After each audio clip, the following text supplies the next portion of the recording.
Hi hello നമസ്കാരം. Page 3 അക്കാദമിയുടെ പുതിയൊരു ക്ലാസ്സിലേക്ക് എല്ലാവർക്കും സ്വാഗതം. ഇന്ന് നമ്മൾ മിക്സഡ് മോക്ക് ടെസ്റ്റിൻ്റെ 10ാമത്തെ പാർട്ടാണ് ചെയ്യാനായിട്ട് പോകുന്നത്. നമ്മൾ 9 പാർട്ടുകൾ ഓൾറെഡി നമ്മൾ മിക്സഡ് ആയിട്ടുള്ള മോക്ക് ടെസ്റ്റ് ചെയ്ത് കഴിഞ്ഞു. മിക്സഡ് മോക്ക് ടെസ്റ്റ് നിങ്ങൾക്ക് അറിയാം, അതായത് നമ്മുടെ സിലബസിൽ പറയുന്ന മേഖലകളിൽ സോഷ്യലിൻ്റെയും സയൻസിൻ്റെയും മേഖലകളെല്ലാം കൂടി എടുത്തുകൊണ്ട് മിക്സഡ് ആയിട്ട് ടോപ്പിക്കുകൾ എത്തുകൊണ്ടാണ് നമ്മൾ ഈ ക്വസ്റ്റ്യൻസ് ചെയ്യുന്നത്. അങ്ങനെയാണ് മിക്സഡ് മോക്ക് ടെസ്റ്റ് നമ്മൾ ചെയ്യുന്നത്. നിങ്ങൾക്ക് അറിയാം, നമ്മൾ സബ്ജക്റ്റ് വൈസ് മോക്ക് ടെസ്റ്റുകളും ചെയ്യുന്നുണ്ട്. അപ്പോൾ അതിൻ്റെ ലിങ്കൊക്കെ പ്ലേലിസ്റ്റിനകത്ത് ഉണ്ടാവും, നിങ്ങൾക്ക് കാണാനായിട്ട് സാധിക്കും അതിൻ്റെ വീഡിയോസ്. അപ്പോൾ നമ്മളിവിടെ ചെയ്യുന്നത് 10ാമത്തെ പാർട്ട്, 9ാമത്തെയും അതിൻ്റെ മുന്നിലുള്ള പാർട്ടുകളൊക്കെ കാണാത്തവരുണ്ട്. ജസ്റ്റ് ഒന്ന് പ്ലേലിസ്റ്റിൽ പോയി കഴിഞ്ഞാൽ നിങ്ങൾക്ക് അത് കാണാനായിട്ട് സാധിക്കും. അതുപോലെ തന്നെ നമ്മുടെ ചാനൽ ആദ്യമായിട്ടാണ് കാണുന്നതെങ്കിൽ ഇതുവരെ സബ്സ്ക്രൈബ് ചെയ്തിട്ടില്ലെങ്കിൽ ഒന്ന് സബ്സ്ക്രൈബ് ചെയ്യുക. കൂടെ നമ്മുടെ പരീക്ഷയ്ക്ക് ഇനി അധികം നാളുകളില്ലെന്ന് നമുക്കറിയാം. അപ്പോൾ നമുക്ക് നിങ്ങൾ സബ്ജക്റ്റായിട്ട് പഠിക്കുന്നതിനെക്കാട്ടിലും ഇത്തരത്തിലുള്ള മോക്ക് ടെസ്റ്റുകൾ വർക്കൗട്ട് ചെയ്യുമ്പോൾ നിങ്ങൾ ക്വസ്റ്റ്യൻസ് കൂടുതൽ വർക്കൗട്ട് ചെയ്യും. അറിയാത്ത മേഖലകൾ നിങ്ങൾക്ക് പഠിക്കാൻ സാധിക്കും എന്നുള്ളതുകൊണ്ടാണ് നമ്മൾ കൂടുതലും മോക്ക് ടെസ്റ്റുകൾ ഉൾപ്പെടുത്തുന്നത്. അതുപോലെ തന്നെ മറ്റൊരു പ്രധാനപ്പെട്ട കാര്യം, നമ്മുടെ 17ാമത്തെ ക്രാഷ് ബാച്ചിൽ ജോയിൻ ചെയ്യാൻ താല്പര്യമുള്ളവർ, LP ഉൾപ്പെടെ ക്രാഷ് ബാച്ചിൽ ജോയിൻ ചെയ്യാൻ താല്പര്യമുള്ളവർ അഡ്മിഷൻ തുറന്നുകൊണ്ടിരിക്കുകയാണ്. 17ാമത്തെ ബാച്ചാണ്, അതിലേക്ക് അഡ്മിഷൻ തുറന്നുകൊണ്ടിരിക്കുകയാണ്. അപ്പോൾ നിങ്ങൾക്ക് എന്ത് ചെയ്യാൻ പറ്റും? ഈ സ്ക്രീനിൽ കാണുന്ന 9747886626 എന്ന് പറയുന്ന നമ്പറിലേക്ക് വിളിച്ചു കഴിഞ്ഞാൽ ഡെമോ ക്ലാസ് കാണാനും അഡ്മിഷൻ എടുക്കാനും മറ്റു വിവരങ്ങൾ അറിയാനും സാധിക്കും. തീർച്ചയായിട്ടും വിളിക്കുമെന്ന് പ്രതീക്ഷിക്കുന്നു. ഈ ഒരു കുറഞ്ഞ സമയം കൊണ്ട് നിങ്ങൾക്ക് LP UP എന്ന് പറയുന്ന ലക്ഷ്യത്തിലേക്ക് എത്താൻ നിങ്ങളും കൂടെ മനസ്സ് വിചാരിക്കുകയാണെങ്കിൽ നമുക്ക് തീർച്ചയായിട്ടും എത്തിപ്പെടാനും നല്ലൊരു റാങ്ക് കരസ്ഥമാക്കാനും സാധിക്കും. അപ്പോൾ അതിൻ്റെ ക്രാഷ് കോഴ്സാണ് നമ്മളിപ്പോൾ അഡ്മിഷൻ തുറന്നുകൊണ്ടിരിക്കുന്നത്. നമുക്ക് നേരെ ക്വസ്റ്റ്യനിലേക്ക് പോകാം. ഇവിടെ സ്റ്റേറ്റ്മെൻറ്റ് രീതിയിലുള്ള ക്വസ്റ്റ്യൻസ് അടക്കം ഉൾപ്പെടുത്തിക്കൊണ്ട് 10 ചോദ്യങ്ങളാണ് ഉൾപ്പെടുത്തിയിട്ടുള്ളത്. അപ്പോൾ നിങ്ങളുടെ മാർക്ക് എത്രയാണെന്നുള്ളത് എക്സാം ഈ മോക്ക് ടെസ്റ്റ് ചെയ്തതിന് ശേഷം കമൻറ്റ് ചെയ്യാനും മറക്കരുത്. ഓക്കെ, നമുക്ക് നോക്കാം. ആദ്യത്തേത്, അന്യരുടെ പരിശ്രമം കൊണ്ടുവരുന്ന സ്വാതന്ത്ര്യം അല്ല എന്ന് പറഞ്ഞത് ആര്? ഇത്തരത്തിലുള്ള ഓരോരുത്തർ പറഞ്ഞ കാര്യങ്ങളൊക്കെ നമുക്ക് പ്രധാനപ്പെട്ടതാണ്, അത് പഠിക്കേണ്ട കാര്യമാണ്. ഇവിടെ ശ്രദ്ധിക്കുക, അന്യരുടെ പരിശ്രമം കൊണ്ടുവരുന്ന സ്വാതന്ത്ര്യമല്ല എന്ന് പറഞ്ഞത് ആര്? നേതാജി സുഭാഷ് ചന്ദ്രബോസ്, ഭഗത് സിംഗ്, ക്യാപ്റ്റൻ ലക്ഷ്മി സഗാൾ, ഗോപാലകൃഷ്ണ ഗോഖലെ. ആരാണ് എന്നുള്ളത് എന്ത് ചെയ്യുക? കൃത്യമായിട്ട് ഓപ്ഷൻ എഴുതുക. നമുക്ക് എന്തായാലും അടുത്ത ക്വസ്റ്റ്യനിലേക്ക് പോവാം. സമയം വേണ്ടവർ ജസ്റ്റ് വീഡിയോ പോസ് ചെയ്തിട്ട് ക്വസ്റ്റ്യൻ നോക്കിക്കോളൂ. അടുത്ത ക്വസ്റ്റ്യൻ, 2ാമത്തെ ക്വസ്റ്റ്യൻ, കരയുന്നവന് ജീവിക്കാനുള്ള ലോകമല്ല ഇത്. പൗരുഷത്തോടുകൂടി കാര്യം പറയുന്ന ധൈര്യശാലിക്ക് മാത്രമേ ജീവിക്കാൻ മാർഗമുള്ളൂ എന്നത് ആരുടെ വാക്കുകളാണ് എന്നുള്ളതാണ് ക്വസ്റ്റ്യൻ. ഒരു തവണ കൂടെ വായിക്കാം. കരയുന്നവന് ജീവിക്കാനുള്ള ലോകമല്ല ഇത്. പൗരുഷത്തോടുകൂടി കാര്യം പറയുന്ന ധൈര്യശാലിക്ക് മാത്രമേ ജീവിക്കാൻ മാർഗമുള്ളൂ എന്നത് ആരുടെ വാക്കുകളാണ്? C Kesavan, Ayyankali, K Kelappan, Mannath Padmanabhan. ആരുടെയാണ് എന്നുള്ളത് എന്ത് ചെയ്യുക? ആ ഒരു ഓപ്ഷൻ എഴുതുക. അടുത്തത് 3ാമത്തേത്, സ്ട്രാറ്റോപാസ് ഏതൊക്കെ അന്തരീക്ഷ മണ്ഡലങ്ങൾക്കിടയിലാണ് സ്ഥിതി ചെയ്യുന്നത്? എന്താണ് സ്ട്രാറ്റോപാസ്? ഏതൊക്കെ അന്തരീക്ഷ മണ്ഡലങ്ങൾക്കിടയിലാണ് സ്ഥിതി ചെയ്യുന്നത്? നോക്കൂ, സ്ട്രാറ്റോസ്ഫിയറും ട്രോപ്പോസ്ഫിയറിനും ഇടയിലാണോ? സ്ട്രാറ്റോസ്ഫിയറിനും മിസോസ്ഫിയറിനും ഇടയിലാണോ? തെർമോസ്ഫിയറിനും സ്ട്രാറ്റോസ്ഫിയറിനും ഇടയിലാണോ? മിസോസ്ഫിയറിനും മയണോസ്ഫിയറിനും ഇടയിലാണോ എന്നുള്ളത് എന്ത് ചെയ്യുക? നോക്കിയിട്ട് എഴുതുക. സമയം വേണ്ടവർ പോസ് ചെയ്തോളൂ. അടുത്തതിലേക്ക് പോകാം. 4ാമത്തേത്, താഴെ പറയുന്ന പ്രസ്താവന പരിഗണിക്കുക. നോക്കുക, 4 പ്രസ്താവനകൾ ഇവിടെ പറഞ്ഞിട്ടുണ്ട്. ആദ്യം അതൊന്ന് നോക്കാം. ഭൂവൽക്കത്തിൽ ഏറ്റവും കൂടുതലുള്ള മൂലകമാണ് ഓക്സിജൻ എന്ന ആദ്യത്തെ പ്രസ്താവന. 2, വൻകര ഭൂവൽക്കത്തെ സിമ എന്നും സമുദ്ര ഭൂവൽക്കത്തെ സിയാൽ എന്നും വിളിക്കുന്നു എന്ന് പറയുന്ന 2ാമത്തെ പ്രസ്താവന. 3, ഭൂമിയുടെ ഘടനയിൽ ഏറ്റവും കൂടുതലുള്ള മൂലകമാണ് ഇരുമ്പ് എന്ന് പറയുന്ന 3ാമത്തെ പ്രസ്താവന. 4, ഭൂമിയുടെ ഘടനയിൽ ഏറ്റവും കൂടുതലുള്ള 2ാമത്തെ മൂലകമാണ് ഓക്സിജൻ എന്ന് പറയുന്ന 4ാമത്തെ പ്രസ്താവന. ഈ 4 പ്രസ്താവനകൾ വായിച്ചു. ഇനി ഇവിടെ ചോദ്യം പറയുന്നുണ്ട്, മുകളിൽ നൽകിയിരിക്കുന്ന പ്രസ്താവനകളിൽ ഏതാണ് അല്ലെങ്കിൽ ഏതൊക്കെയാണ് ശരിയായിട്ടുള്ളത് എന്നുള്ളതാണ് ക്വസ്റ്റ്യൻ വന്നിട്ടുള്ളത്. 4 ഓപ്ഷൻ ഉണ്ട്. 2 മാത്രം, 2ഉം 3ഉം, 1, 3, 4, 2, 3, 4 എന്നിങ്ങനെ 4 ഓപ്ഷനുണ്ട്. ചോദ്യം മനസ്സിരുത്തി വായിക്കുക, മനസ്സിലാക്കുക, എന്നിട്ട് എന്ത് ചെയ്യുക? ഉത്തരം എഴുതുക. സമയം വേണ്ട ഒരു പോസ് ചെയ്തോളൂ. അടുത്ത ക്വസ്റ്റ്യൻ 5, വാതക തന്മാത്ര ഗതികോർജം എങ്ങനെയാണ് എന്നുള്ളതാണ് ചോദിച്ചിട്ടുള്ളത്. നോക്കുക, 4 ഓപ്ഷൻ ഉണ്ട്.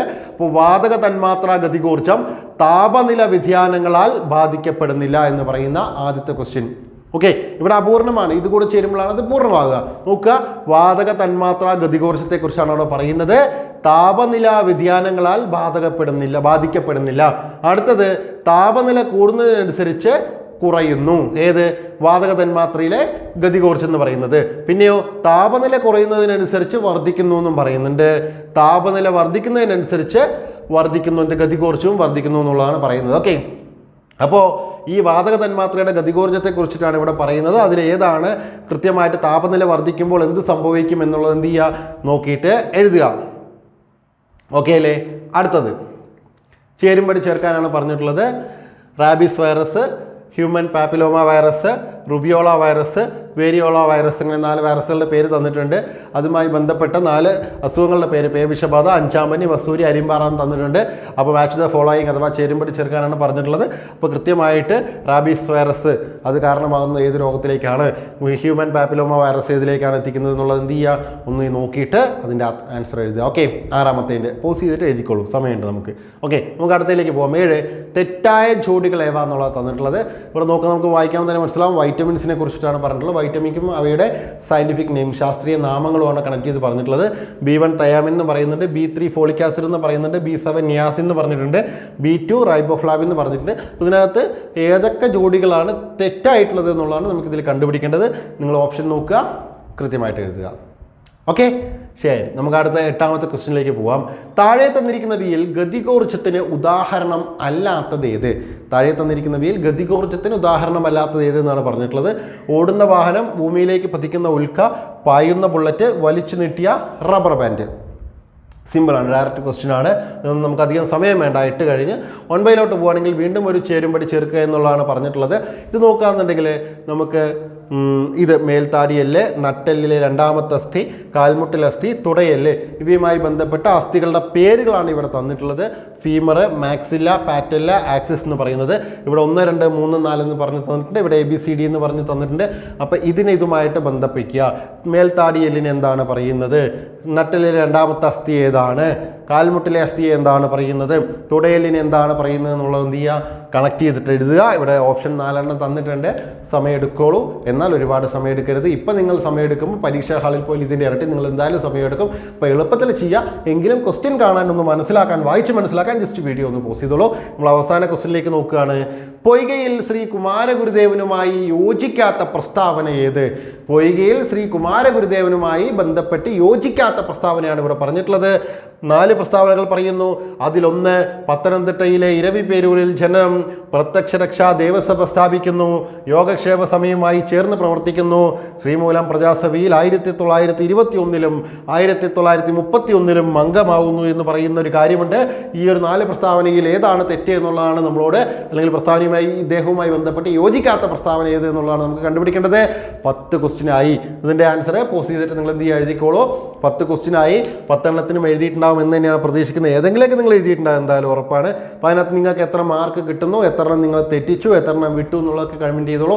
നിങ്ങൾക്ക് ഡയറക്റ്റ് സാധാരണ മാർക്ക് മാത്രമാണ് ഇടുന്നത്. മാർക്കിനോടൊപ്പം തന്നെ എത്ര എണ്ണം തെറ്റി, എത്ര എണ്ണം നിങ്ങൾ എഴുതിയില്ല എന്നുള്ളത് കൂടി ജസ്റ്റ് ഒന്ന് കമൻറ്റ് ചെയ്തോളൂ. അപ്പോൾ കുറച്ചുകൂടി നമുക്ക് എന്താകും മനസ്സിലാക്കാനായിട്ട് സാധിക്കും, നിങ്ങൾക്ക് എത്ര ക്വസ്റ്റ്യൻ വിട്ടു എന്നുള്ളതൊക്കെ അറിയാലോ. നോക്കൂ, അന്യരുടെ പരിശ്രമം കൊണ്ടുവരുന്ന സ്വാതന്ത്ര്യം സ്വതന്ത്രമല്ല എന്ന് പറഞ്ഞതാരാണ്? അത് നമ്മുടെ നേതാജി സുഭാഷ് ചന്ദ്രബോസാണ്. ഇവിടെ ഓപ്ഷൻ എ ആണ് നമ്മുടെ ശരിയായിട്ടുള്ള ഉത്തരം. 1ാമത്തെ ഉത്തരം എന്താണ്? ഓപ്ഷൻ എ ശരിയാക്കുക. തെറ്റാണെങ്കിൽ അത് മനസ്സിലാക്കി വയ്ക്കുക. അടുത്ത നോക്കുക. കരയുന്നവന് ജീവിക്കാനുള്ള ലോകമല്ല ഇത്, പൗരുഷത്തോടുകൂടി കാര്യം പറയുന്ന ധൈര്യശാലിക്ക് മാത്രമേ ജീവിക്കാൻ മാർഗമുള്ളൂ എന്ന് പറഞ്ഞതാരാണ്? അത് മന്നത്ത് പത്മനാഭനാണ്. ആരാണ്? ഓപ്ഷൻ ഡി, മന്നത്ത് പത്മനാഭനാണ്. എന്ത് പറഞ്ഞത്? ഈ പറയുന്ന ഒരു വാക്ക് പറഞ്ഞിട്ടുള്ളത്. 2ാമത്തെ ഓപ്ഷൻ എന്ന് പറയുന്നത് ഡി ആണ്. അടുത്ത നോക്കൂ. സ്ട്രാറ്റോപാസ് ഏതൊക്കെ അന്തരീക്ഷ മണ്ഡലങ്ങൾക്കിടയിലാണ് സ്ഥിതി ചെയ്യുന്നത്? സ്ട്രാറ്റോപാസ് എന്ന് പറയുമ്പോൾ സ്ട്രാറ്റോസ്ഫിയർ ഉണ്ടാവും എന്തായാലും. അത് കഴിഞ്ഞ് പിന്നെ അതിൻ്റെ ഇടയിൽ അല്ലേ ഏതാണ് വരിക നോക്കൂ. സ്ട്രാറ്റോപാസ് എന്ന് പറയുമ്പോൾ സ്ട്രാറ്റോസ്ഫിയറും അതിൻ്റെ മുകളിൽ കാണുന്ന മിസോസ്ഫിയറും. അപ്പോൾ ഓപ്ഷൻ ബി, സ്ട്രാറ്റോസ്ഫിയറും മിസോസ്ഫിയറും. ഓപ്ഷൻ ബി ആണ് ഇവിടെ ശരി ഉത്തരമായിട്ട് വരുന്നത്. 3ാമത്തേത് 4ലേക്ക് പോകുമ്പോൾ താഴെ പറയുന്ന പ്രസ്താവനകൾ പരിഗണിക്കാൻ പറയുമ്പോൾ ഭൂവൽക്കത്തിൽ ഏറ്റവും കൂടുതലുള്ള മൂലകം ഓക്സിജൻ ആണെന്ന് പറയുന്നു. അത് ശരിയാണ് അല്ലേ? നമുക്ക് ആദ്യം ശരിയൊക്കെ ചെയ്താക്കി പോവാം. വൻകര ഭൂവൽക്കത്തെ സിമ എന്നും സമുദ്ര ഭൂവൽക്കത്തെ സിയാൽ എന്നും പറയുന്നു. അത് ശരിയാണോ എന്ന് ചോദിച്ചാൽ അല്ല, ശരിയല്ല. അതെന്താണെന്ന് പറഞ്ഞു തരാം. നോക്കുക, ഭൂമിയുടെ ഘടനയിൽ ഏറ്റവും കൂടുതലുള്ള മൂലകം ഇരുമ്പ് തന്നെയാണ്. നമുക്കറിയാം അല്ലേ, ഇരുമ്പ് തന്നെയാണ്. അത് ശരിയാണ്. അടുത്തത്, ഭൂമിയുടെ ഘടനയിൽ ഏറ്റവും കൂടുതലുള്ള 2ാമത്തെ മൂലകമാണ് ഓക്സിജൻ. ഘടനയിലുള്ള മൂലകം ചോദിക്കുകയാണെങ്കിൽ ഓക്സിജൻ ശരിയാണ്. ഓക്കെ, അപ്പോൾ അങ്ങനെ നോക്കുകയാണെന്നുണ്ടെങ്കിൽ ഭൂവൽക്കത്തിൽ ഏറ്റവും കൂടുതൽ ഓക്സിജൻ തന്നെയാണ്. ഭൂമിയുടെ ഘടനയിൽ ഏറ്റവും കൂടുതലുള്ള 2ാമത്തെ മൂലകം ചോദിച്ചാൽ ഓക്സിജൻ തന്നെയാണ്. അതങ്ങനെ തന്നെയാണ് വരിക. ഇവിടെ നമ്മളോട് പറഞ്ഞിട്ടുള്ളത് മുകളിൽ നൽകിയിരിക്കുന്ന പ്രസ്താവനകളിൽ ഏതാണ് ശരി എന്നുള്ളതാണ് നമുക്ക് കണ്ടുപിടിക്കേണ്ടത്. 1 ശരിയാണ്, 3 ശരിയാണ്, 4 ശരിയാണ്. അപ്പോൾ അങ്ങനെയാണെങ്കിൽ 1, 3 ശരി, 4 എന്ന് ശരിയെന്നുള്ള നമുക്ക് സി ആണ് വരേണ്ടത്. ഇവിടെ തെറ്റായിട്ടുള്ള വൻകര ഭൂവൽക്കത്തെ നമ്മൾ പറയുന്നത് സിമ എന്നല്ല, എന്താണ് പറയുക? നമ്മൾ സിയാൽ എന്നാണ് പറയുക വൻകര ഭൂവൽക്കത്തെ. ഈ വൻകര ഭൂവൽക്കത്തെ നമ്മൾ പറയുന്നത് സിയാൽ എന്നും, അതുപോലെ സമുദ്ര ഭൂവൽക്കത്തെയാണ് നമ്മൾ എന്ത് പറയുന്നത്? സിമ എന്നും പറയുന്നത്. സമുദ്ര ഭൂവൽക്കത്തെ സിമ എന്നും പറയുന്നു.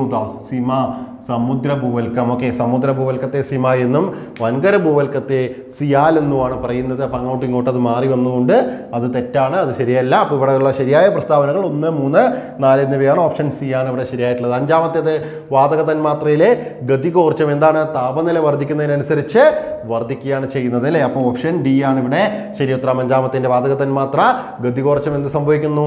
താപനില വർദ്ധിക്കുന്നതിനനുസരിച്ചിട്ട് ഗതികോർജ്ജം എന്ത് ചെയ്യുന്നുണ്ട്? വർദ്ധിക്കുന്നു എന്നുള്ളതാണ് പറഞ്ഞിട്ടുള്ളത്.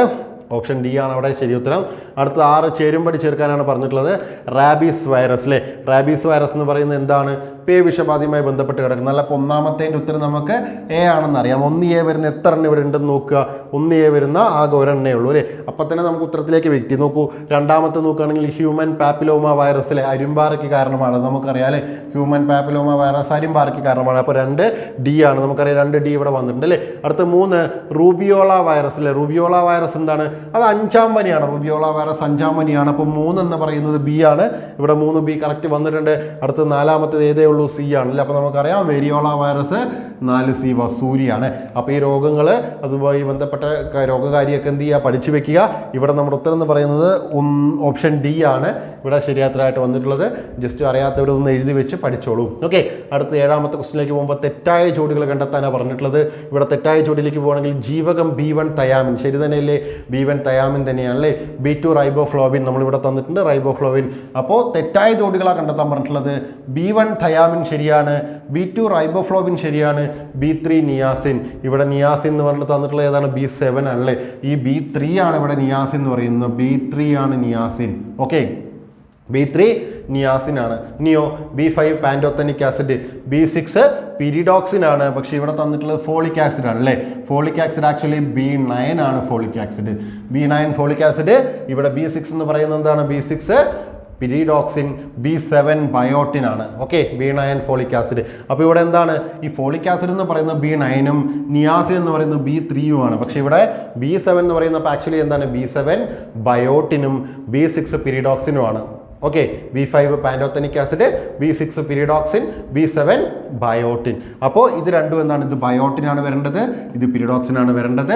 ഇവിടെ ഫോളിക് ആസിഡ് ആക്ച്വലി B9 ആണ്, നിയാസിൻ B3 ആണ്. അപ്പോൾ അതൊന്ന് പഠിച്ചു വെക്കുക. ഓക്കെ അല്ലേ? B12 സൈനോകൊബാലുമിൻ. അപ്പോൾ അതൊരു ഓർഡറിൽ നിങ്ങൾ പഠിച്ചിട്ടുണ്ടാകുമെന്ന് വിശ്വസിക്കുന്നു. അപ്പോൾ ഇവിടെ തെറ്റായ ജോഡികൾ 2ഉം 3ഉം ആണ്. ഇപ്പോൾ 2, 3 എന്ന് പറയുന്ന ഓപ്ഷൻ സി ആണ് ഇവിടെ നമുക്ക് വരുന്നത്. ഇതൊക്കെ സിമ്പിൾ അല്ലേ? നിങ്ങൾ പഠിച്ചു വെച്ചിട്ടുണ്ടാവുമല്ലോ. നമ്മൾ വിറ്റാമിൻസിൻ്റെ ഒക്കെ ക്ലാസ്സൊക്കെ എത്ര എടുത്തതാ? ഓക്കെ, അടുത്ത 8ാമത്തെ ക്വസ്റ്റ്യൻ. താഴെ തന്നിരിക്കുന്നവയിൽ ഗതികോർജ്ജത്തിന് ഉദാഹരണം അല്ലാത്തത് ഏതെന്നുള്ളതാണ്. ഓടുന്ന വാഹനം അത് ഗതികോർജ്ജത്തിന് ഉദാഹരണം തന്നെയാണ് അല്ലേ? ഓടുന്ന വാഹനം ഗതികോർജ്ജം തന്നെയാണ്, ചലിക്കുന്നുണ്ട്. ഭൂമിയിലേക്ക് പതിക്കുന്ന ഉൽക്ക ചലനമുണ്ട്, അപ്പോൾ അവിടെ ഗതികോർജ്ജം ഉണ്ടെന്ന് അങ്ങനെ മനസ്സിലാക്കി വെക്കുക. പായുന്ന ബുള്ളറ്റ് ശരിയാണ്, ഗതികോർജ്ജം ഉണ്ട്. ഒഴുകുന്ന വെള്ളമൊക്കെ നമുക്ക് അതിന് ഉത്തരം പറയാനായിട്ട് സാധിക്കും. എന്നാൽ വലിച്ചു നീട്ടിയ റബ്ബർ ബാൻഡ്, അതുപോലെ ഡാമിൽ കെട്ടി നിർത്തിയിട്ടുള്ള വെള്ളം, ഇതൊക്കെ സ്ഥിതികോർജ്ജത്തിന് ഉദാഹരണമാണ്. അപ്പോൾ നമ്മളോട് പറഞ്ഞിട്ടുള്ള താഴെ തന്നിരിക്കുന്ന ഗതികോർജ്ജത്തിന് ഉദാഹരണം അല്ലാത്തത് ഏതെന്നാണ് പറഞ്ഞിട്ടുള്ളത്? അല്ലാത്തത് ഓപ്ഷൻ ഡി, വലിച്ചു നീട്ടിയ റബ്ബർ ബാൻഡ്. അത് സ്ഥിതികോർജ്ജത്തിന് ഉദാഹരണമായിട്ട് നമുക്ക് പറയാൻ പറ്റും. ഒരു ഡാമിൽ വെള്ളം കെട്ടി നിർത്തിയിട്ടുണ്ടെങ്കിൽ അതിനെ എന്ത് ചെയ്യാൻ പറ്റും? സ്ഥിതികോർജ്ജത്തിന് ഉദാഹരണമായിട്ട് നമ്മൾ കണക്കാക്കാനായിട്ട് പറ്റും. അപ്പോൾ 8ാമത്തേൻ്റെ ഉത്തരം ഡി ആണ്. 9ലേക്ക് പോകുമ്പോൾ ചേരുംപടി ചേർക്കാനാണ് പറഞ്ഞിട്ടുള്ളത്. നോക്കുക, മേൽത്താടി എല്ല് ഇല്ലേ? മേൽത്താടി എല്ല് എന്ന് പറയുമ്പോൾ നമ്മൾ എന്താണ് അതിനെ പറയുക? മാക്സില അല്ലെ? മേൽത്താടി എല്ലിനെ മാക്സില എന്ന് പറയാം. അപ്പോൾ 1 പറയുന്ന നേരെ നമുക്ക് B ആയിട്ട് കണക്ട് ചെയ്യാൻ പറ്റും. 1B വരുന്ന എത്ര ഉണ്ട്? ഇവിടെ 1B ആണ് വരുന്നത്, ഇവിടെ 1B വരുന്നുണ്ട് അല്ലേ? ഓക്കെ, ഇനി 2ലേക്ക് പോകുകയാണെങ്കിൽ നട്ടെല്ലിലെ 2ാമത്തെ അസ്ഥി ഏതാണ്? നട്ടെല്ലിലെ 2ാമത്തെ അസ്ഥി ആക്സിസ് ആണ് അല്ലേ? ആക്സിസ് അവിടെ ഓൾറെഡി ഉണ്ട്. ഇപ്പോൾ 2ാമത്തത് ഡി അല്ലേ? 2D എന്ന് പറയുന്ന എത്ര എണ്ണം ഉണ്ട്? 2D എന്ന് പറയുന്ന എ ഉണ്ട്, പിന്നെ ഇല്ല, എ ആണ് വന്നിട്ടുള്ളത്. ഇനി നമുക്ക് 3 നോക്കുകയാണെങ്കിൽ കാൽമുട്ടിലെ അസ്ഥിയിൽ, കാൽമുട്ടിന് അല്ലേ? മുട്ടിൻ്റെ അസ്ഥിക്ക് എന്തെങ്കിലും പറ്റിക്കഴിഞ്ഞ് കഴിഞ്ഞാൽ നമുക്ക് ശരിയാക്കാൻ പറ്റുമോ അല്ലേ? ശരിയാക്കാൻ പറ്റും. പക്ഷെ നമ്മൾ എന്ത് ചെയ്യുക? ശരിയാക്കാൻ പറ്റില്ല എന്നിങ്ങനെ പിടിച്ചു വെക്കുക. പറ്റില്ല. കാൽമുട്ടിന് എന്തെങ്കിലും പറ്റിയാൽ ശരിയാക്കാം, കാൽമുട്ടിലെ അസ്ഥിക്ക് എന്തെങ്കിലും പറ്റിയാൽ ശരിയാക്കാൻ പറ്റില്ല. പറ്റില്ല, പാറ്റല്ല, പാറ്റല്ല. കാൽമുട്ടിലെ അസ്ഥി പാറ്റല്ല. നമുക്കിവിടെ കിട്ടും ഓപ്ഷൻ സി ആണെന്ന് കിട്ടി. അപ്പോൾ 3ാമത്തേത് സി തന്നെയാണ്. നമുക്ക് 3 സി തന്നെയാണ്. പിന്നീട് 4 തുടയിൽ ഫീമർ നമുക്കറിയാം 50 സെൻറ്റിമീറ്റർ എന്നൊക്കെ പറഞ്ഞ് നമ്മൾ പഠിച്ചിട്ടുണ്ട്. അപ്പോൾ എന്താണ് ഇവിടെ 1 എന്ന് പറയുന്നത്? പറയുന്നത് ബി ആണ്, 2 ഡി ആണ്, അതുപോലെ മൂന്നാമത്തേത് സി ആണ്, 4 എ ആണ്. മേൽത്താടിയലിൽ മാക്സില, നട്ടിലിൽ രണ്ടാമത്തെ അസ്ഥി ആക്സിസ്, കാൽമുട്ടിലെ അസ്ഥിയാണെങ്കിൽ കാൽമുട്ടിലെ അസ്ഥി പാറ്റല്ല, തുടയലിൽ ഫീമർ. കൃത്യമായിട്ട് മനസ്സിലാക്കുക. അപ്പോൾ ഇതിൻ്റെ ഉത്തരം ഓപ്ഷൻ എ ആണ്. ഓക്കെ അല്ലേ? അടുത്ത അവസാനത്തെ ചോദ്യം, പൊയ്കയിൽ ശ്രീകുമാര ഗുരുദേവനുമായി യോജിക്കാത്ത പ്രസ്താവനയാണ് കണ്ടുപിടിക്കാനായിട്ട് പറഞ്ഞിട്ടുള്ളത്. പത്തനംതിട്ടയിലെ ഇരവിപേരൂരിലാണ് ജനനം. ശരിയാണ്, പത്തനംതിട്ടയിലെ ഇരവിപേരൂരിലാണ്. പിന്നെയോ പ്രത്യക്ഷ രക്ഷ അല്ലേ, പ്രത്യക്ഷ രക്ഷ PRDS നമ്മൾ പറഞ്ഞിട്ടുണ്ടല്ലേ, പ്രത്യക്ഷ രക്ഷാ ദൈവസഭ അദ്ദേഹം സ്ഥാപിച്ചു. ശരിയാണ്. പിന്നെയോ യോഗക്ഷേമ സഭ എന്ന് പറയുമ്പോൾ നമുക്ക് ആരുടെ പേരാണ് വരിക? VT ഭട്ടതിരിപ്പാടിനെ കുറിച്ചാണ് നമുക്ക് ഓർമ്മ വരിക അല്ലേ. അപ്പോൾ ഇദ്ദേഹത്തിൻ്റെ പേര് വരില്ല. അപ്പോൾ അത് അവിടെ നിൽക്കട്ടെ. ശ്രീമൂലം പ്രജാസഭയിൽ 1921-ലും 1931-ലും അദ്ദേഹം അംഗമായി എന്ന് പറയുന്നതും ശരിയായ കാര്യമാണ്. ഇവിടെ ഈ ഒരു 3 എന്ന് പറയുന്നത് യോഗക്ഷേമ സഭയുമായി ബന്ധപ്പെട്ടാണ് പറഞ്ഞിട്ടുള്ളത്. അത് VT ഭട്ടതിരിപ്പാടാണെന്നുമായി ബന്ധപ്പെട്ടാണ് നമുക്കറിയാം. അപ്പോൾ അത് പൊയ്കയിൽ യോഹന്നമാനുമായി ബന്ധപ്പെടാത്ത കാര്യമാണ്. യോജിക്കാത്തതാണ് നമ്മളോട് ചോദിച്ചിട്ടുള്ളത്. ഇപ്പോൾ ഇവിടെ യോജിക്കാത്തതായിട്ട് നമുക്ക് എന്ത് എഴുതാനായിട്ട് പറ്റും? ഓപ്ഷൻ 3 മാത്രം എന്ന് പറയുന്ന ഓപ്ഷൻ സി നമുക്കിവിടെ എഴുതാനായിട്ട് സാധിക്കും. 3 മാത്രം, ഓപ്ഷൻ സി. അങ്ങനെ 10 ചോദ്യങ്ങളാണ് നമ്മൾ ഉൾപ്പെടുത്തിയിട്ടുണ്ടായിരുന്നത്. ഈ 10 ചോദ്യങ്ങൾ സ്റ്റേറ്റ്മെൻറ്റ് രീതിയിലും അല്ലാതെയും ചേരുമ്പടി ചേർക്കാനൊക്കെ നമ്മൾ പഠിച്ചു. കാരണം കുറേയധികം ഫാക്റ്റുകൾ നിങ്ങൾ പഠിച്ചിട്ടുണ്ടാവും. ഓക്കെ, അപ്പോൾ എല്ലാവർക്കും ഈ ഒരു മോക്ക് ടെസ്റ്റ് വളരെ യൂസ്ഫുൾ ആയെന്ന് വിശ്വസിക്കുന്നു. നിങ്ങളുടെ മാർക്ക് മറക്കാതെ കൃത്യമായിട്ടും സത്യസന്ധമായിട്ടും എന്ത് ചെയ്യാം? കമൻറ്റ് ചെയ്യുക. ഏതൊക്കെ തെറ്റിയെന്ന് കമൻറ്റ് ചെയ്യുക. ഇനി നിങ്ങളുടെ പഠനത്തെക്കുറിച്ച് നോക്കുക. ഇനി നിങ്ങൾക്ക് കൂടുതൽ ഏതെങ്കിലും മോക്ക് ടെസ്റ്റുകളൊക്കെ വേണമെന്നുണ്ടെങ്കിൽ അതിനെന്ത് ചെയ്യുക? ഒന്ന് കമൻറ്റ് ചെയ്യുക. അതുപോലെ തന്നെ നമ്മുടെ പുതിയ ക്രാഷ് ബാച്ചിൽ ജോയിൻ ചെയ്യാൻ താല്പര്യമുള്ളവർ 9747886626 എന്ന് പറയുന്ന നമ്പറിലേക്ക് കോൺടാക്ട് ചെയ്ത് കഴിഞ്ഞാൽ നിങ്ങൾക്ക് എന്ത് ചെയ്യാനായിട്ട് സാധിക്കും? അഡ്മിഷൻ എടുക്കാനോ മറ്റ് സംശയങ്ങളോ LP-UPയുമായി എന്ത് സംശയം വന്നാലും നിങ്ങൾക്ക് ഈ ഒരു നമ്പറിൽ നിങ്ങൾക്ക് കോൺടാക്ട് ചെയ്യാന്നുള്ളതാണ്. ഈ ഒരു നമ്പറാണ് PG3 അക്കാദമിയുടെ ഒഫീഷ്യൽ നമ്പർ എന്ന് പറയുന്നത്. അപ്പോൾ നിങ്ങൾക്ക് ക്ലാസ്സിന് ജോയിൻ ചെയ്യാനും മറ്റ് സംശയങ്ങൾക്കും LP-UPയുമായി ബന്ധപ്പെട്ടോ കേട്ടിട്ടുമായി ബന്ധപ്പെട്ടോ എന്ത് സംശയം ഉണ്ടെങ്കിലും തീർച്ചയായിട്ടും നിങ്ങൾക്ക് വിളിക്കാം. നമ്മുടെ ലൈവ് സപ്പോർട്ട് ഉണ്ടാകും. ഓക്കെ, അപ്പോൾ എന്തായാലും അടുത്തൊരു ക്ലാസ്സിൽ മറ്റൊരു മോക്ക് ടെസ്റ്റുമായിട്ട് കാണാം. താങ്ക്